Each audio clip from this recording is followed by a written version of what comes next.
আসসালামু আলাইকুম রহমতুল্লাহি ওয়া বারাকাতুহু। কেমন আছেন বন্ধুরা সবাই? আজকে আপনাদের মাঝে নতুন একটি ভিডিও নিয়ে আসলাম। আমি এখন আছি সৌদি আরবের জিজান শহরের আরদা নামক একটি উপশহরের শেষ প্রান্তের পাহাড়ে।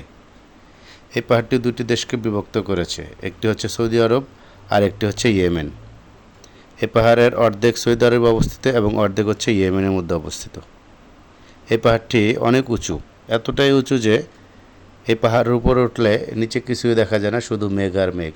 মেঘকে ভেদ করে এই পাহাড় উপরে উঠে গিয়েছে এবং এই পাহাড়ের উপরে সবসময় আবহাওয়া ঠান্ডা থাকে। এই পাহাড়ের ওঠানামা করা রাস্তা খুবই ভয়ঙ্কর, অনেক খাড়া এবং আঁকাবাঁকা। এই পাহাড়ে যে কোনো ড্রাইভার গাড়ি নিয়ে ওঠানামা করতে পারে না, একমাত্র এখানকার স্থানীয় লোকজনই গাড়ি চালিয়ে ওঠানামা করতে পারে। আমি কয়েকবারই এই পাহাড়ে উঠেছি কাস্টমারের সাথে।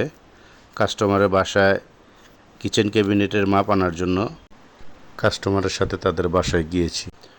অন্যরা উপরে উঠতে ভয় পায়, তাই বারবার আমাকেই যেতে হতো কাস্টমারের সাথে। আমার অবশ্য ভালোই লাগে এরকম অ্যাডভেঞ্চারমূলক জায়গায় ঘুরতে।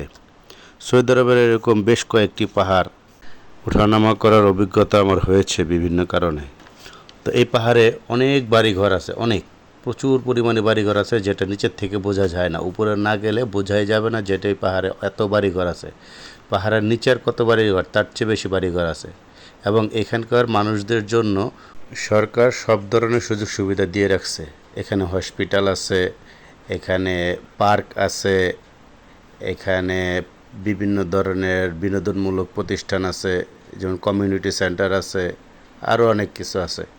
মানে সৌদি আরবের সরকার সব ধরনের সুযোগ সুবিধা এই পাহাড়িদেরকে দিয়ে রাখছে। তো এই ছিল বন্ধুরা আজকে আমার এই ভিডিওতে। তো এখন প্রায় নিচে চলে আসছি।